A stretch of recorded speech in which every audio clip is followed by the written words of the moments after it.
美国搁再来公布第三波关税的名单，其中这加拿大是扣到35%。另外，针对这台湾到单要被放榜，这美国国务卿鲁比欧表示讲，东南亚国家有可能会有更较好的关税的税率。咱的行政院表示讲，会以国家甲产业利益做大先，来维护咱台湾人的健康，也有粮食的安全。美国总统川普伫当地时间初十，国公布第三波对顶关税，宣布自8月初一开始，对加拿大扣35%的税率。台湾是一直拢无伫咧公布名单内面。11台股开价22602点，波中北行悬到22758点，量缩小幅度震动。新台币兑换美金开盘29.27，盘中是有到29.214，市场拢伫咧观望。不过，初十美国国务卿鲁比奥去吉隆坡参加东协外长峰会，这么传来好消息。These engagements are very important to us, and we're going to continue to stay very committed because this, as I said to all of our partners, this notion or idea that the United States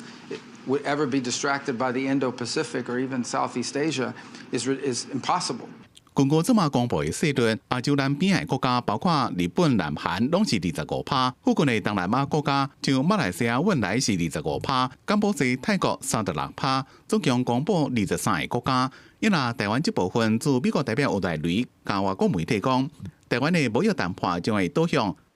有成效、多产的贸易、投资甲科技合作，并且防止中国摕到高端的科技。比如说台湾是32嘛，要得到比较理想结果的话，看起来是要做比较高的让步。不过值得注意的是说呢，川普的基本就是10% 嘛，也看看别人的关税是多少。台湾不在这2波的名单哈，搞不好是可以解读为就是说谈得算顺利，要用所谓卡关哈这样子来界定目前的情况的话哈，那就有很多的这个不确定性啊，比如说像